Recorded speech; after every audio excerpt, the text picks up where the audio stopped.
కొత్తగా డాక్టర్ చదువు చదివినటువంటి ఒక ఆయన ఓ హాస్పిటల్ ఎట్టాడైతే. మరి కొత్తగా హాస్పిటల్ పెట్టాడు కాబట్టి జనాల్ని ఆకర్షించాలి కాబట్టి, ఆయన బోర్డ్ మీద ఏమని రాసాడంటేనండి, "నా హాస్పిటల్‌కొచ్చి మీ జబ్బు నయమైతే రూ. 1000 కట్టండి ఫీజు. నా హాస్పిటల్‌కొచ్చి మీ జబ్బు నయం కాకపోతే నేనే మీకు 10,000 ఇత్తన్నాను. ఎదురు డాక్టర్ గారే 10,000 ఇత్తనన్నారు." ఈ ఒక ఆయన బాగా తెలివైనాయన. ఆయన ఫీలింగనమాట. ఒరేయ్! ఇదేదో బావున్నట్టుంది. బోర్డ్ బావుంది. ఎలాగైనా సరే 10,000 సంపాదించాలి డాక్టర్ గారి దగ్గరని డాక్టర్ గారి దగ్గరికెళ్ళాడట. డాక్టర్ గారి దగ్గరికెళ్తే డాక్టర్ గారు అడిగాడు. "అయ్యా! నీ సమస్య ఏంటి?" అని అడిగాడు. డాక్టర్ గారు నాకు రుచి తెలుత్తలేదండి. ఆహా! రుచి తెలుత్తలేదా నీకని డాక్టర్ గారు నర్స్‌ని పిలిచి అన్నారటండి. "అమ్మా! ఆయనకొక మంచి ఐస్ క్రీమ్ తీసుకొచ్చి ఇయ్యి" అన్నాడు. ఐస్ క్రీమ్ మొత్తం తినేసి "నాకేం తెలియట్లేదండి" అన్నాడు. మళ్ళీ నర్స్‌ని పిలిసి, "అమ్మ ఆయనకొక స్వీట్ తీసుకొచ్చి ఇయ్యమ్మా" అన్నాడు. స్వీట్ మొత్తం తినేసి "నాకసలు ఏమి తెలుత్తలేదండి" అన్నాడట. ఇదేంటిది ఏది పెట్టినా రుచి తెలుత్తలేదు అంటున్నాడేంటంటే, మళ్ళీ వెంటనే నర్స్ గారిని పిలిచి అన్నాడటండి, "అమ్మ 33 నంబరు సరుకులో ఒక గుళికుంటది. అది తీసుకొచ్చి ఈయనకి ఇయ్యమ్మా" అన్నాడు. ఎంతండి నంబరు? 33 నంబర్ సరుకులో ఉందది గుళిక. అది తీసుకొచ్చి ఈయనకియ్యాలి. ఈళ్ళకింత ఉందటండి. పచ్చగా ఉందంటండి. బ్లూ కలర్‌లో ఉందట. డాక్టర్ గారు ఆ గుళిక తీసుకొచ్చి, "అయ్యా! దీన్ని కసపిస నమిలేసి మింగేయి" అన్నాడట. అది నవిలాడంతే కొరికాడంతేనండి. బాబోయ్! అని గోలెట్టేసాడు. యాహ్! ఏమైంది? ఏమైంది? అన్నాడు. "ఇగో కిరసనాయిలండి బాబు ఇది కిరసనాయిలండి ఇది" అన్నాడు. "ఆహా! కిరసనాయిలని నీకు తెలుతుందంటే నీకు రుచి తెలుస్తుంది. నీ జబ్బు నయమైపోయింది. ఇయ్యి డబ్బులియ్యి రూ. 1000 ఇయ్యి" అని డాక్టర్ గారు రూ. 1000 తీసుకొని జేబులో ఎట్టుకున్నాడట. ఈడికి మండిపోతుందండి. నేనేదో 10,000 సంపాదిద్దామని డాక్టర్ దగ్గరికెళ్తే ఆడే నా దగ్గర డబ్బులు సంపాదిచ్చాడు. నన్ను మోసం చేసేసాడు. నాకు అన్యాయం చేశాడని బాధపడిపోతా సమయం కోసం ఎదురు చూస్తున్నాడట.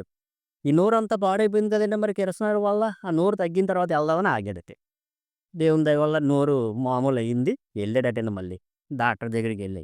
"ఏమయ్యా! మళ్ళీ వచ్చావు ఏంటయ్యా? ఏంటి నీ సమస్య ఏంటి?" అన్నాడట. నాకు ఏది జ్ఞాపకం ఉంటలేదండి. నా జ్ఞాపకశక్తి పోయిందండి మొత్తం అంతాను. మీరు పోయిన నా జ్ఞాపకశక్తిని తిరిగి రప్పించాలి డాక్టర్ గారు ఎలాగైనాని. అబ్బా! అదెంత పని 2 నిమిషాల పని. నీకు ఇలాగ ఒక గుళికిచ్చారంటే వెంటనే నీకొచ్చేస్తదని తెలిసి మళ్ళీ నర్స్‌ని పిలిచాడట. "అమ్మా!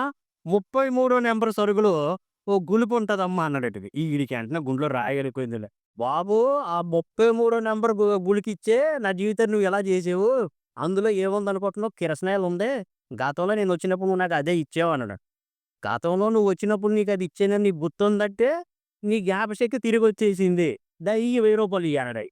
1000 తీసుకొని మళ్ళీ ఆ పేషెంట్‌ని పంపేసాడు. ఇలా పంపేత్తంటే ఈళ్ళు ఇంకా పగ పెరిగిపోతుందండి. నేను ఏదో డబ్బులు సంపాదిద్దామని ఎళ్తుంటే, ఈ డాక్టర్ ఏం చేస్తున్నాడంటే, నా దగ్గరే డబ్బులు లాగేత్తన్నాడని ఈడికి ఎలాగైనా సరే డాక్టర్ దగ్గర డబ్బులు సంపాదించాలని ఈయనకి కోరిక కలిగి ఆలోచించి చివరికి ఏం చేసాడంటే, ఒక ప్లానేసాడు. ప్లానేసి ఈసారి ఏం చేశాడంటే డాక్టర్ గారి దగ్గరికెళ్ళాడు. డాక్టర్ గారి దగ్గరికెళ్ళాడికి ఈయనొక్కడే ఎళ్ళలేదండి. ఇంకొక ఆయన తీసుకొస్తున్నాడటండి కోడని. డాక్టర్ గారు అడిగితే, "అయ్యో! అయ్యో! ఏమైందయ్యా? ఏమైందంటే" డాక్టర్ గారు "నా కన్ను పోయిందండి. నా కళ్ళు కనపడతలేదండి. అందుకే ఈయన తీసుకొచ్చాడండి నన్ను." డాక్టర్ గారు వెంటనే అన్నాడట, "అయ్యా! నేనైతే నీ కన్ను బాగు చేయలేను. నా వల్ల అయితే కాదు. నీకిచ్చేత్తనయ్య బాబు. నేను బోర్డ్ మీద రాసిన ప్రకారం 10,000 ఇవ్వాలి కాబట్టి నీకు 10,000 ఇచ్చేత్తానే." ఈడి సంతోషం చూడండి ఇంకా. ఎలాగైతే ఈ డాక్టర్ దగ్గర నేను 10,000 సంపాదించానని, ఇచ్చేయండి" అన్నాడు. డాక్టర్ ఏం చేసాడండి, రూ. 10 కాగితాలు 10 లెక్కెట్టి, "ఇదిగో రూ. 10,000 నీకని ఇచ్చాడు." రూ. 10 కాగితాలు 10 ఇత్తే ఎంతవుతుందండి? 100 అవుతుందండి అది. 10 కాగితాలు ఇచ్చి, "ఇదిగోనయ్యా 10,000 అని ఇచ్చాడండి. ఈడికి ఉక్రోషం ఇంక ఆగలేదండి. నేనేం తింగరోడిని అనుకుంటున్నావా? నేను ఎదవని అనుకుంటున్నావా? నువ్వు నా చేతిలో ఎట్టింది ఎంత? రూ. 10 కాగితాలు 10 ఎట్టి 10,000 ఇచ్చానంటావా అన్నాడు.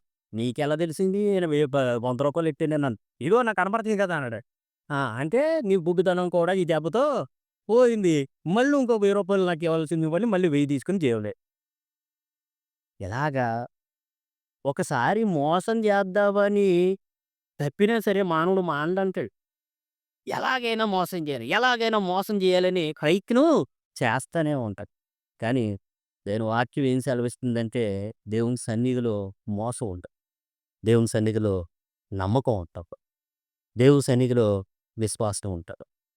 లోకంలో చీకటుంటే దేవుని సన్నిధిలో తేజస్సు ఉంటది. దేవుని సన్నిధిలో స్వస్థత ఉంటది. దేవుని సన్నిధిలో సమృద్ధి ఉంటది. దేవుని సన్నిధిలో తృప్తి ఉంటది. తృప్తి కలిగిన జీవితాలు దేవుని సన్నిధిలో మనం చూడగలుగుతాం. ప్రియులారా, ఈ విధంగా గనక మనం దేవుని సన్నిధిలో గడిపినట్టయితే అనేకమైన ఆశీర్వాదాలు దేవుని నుంచి పొందుకునేటువంటి అవకాశం ఉండును.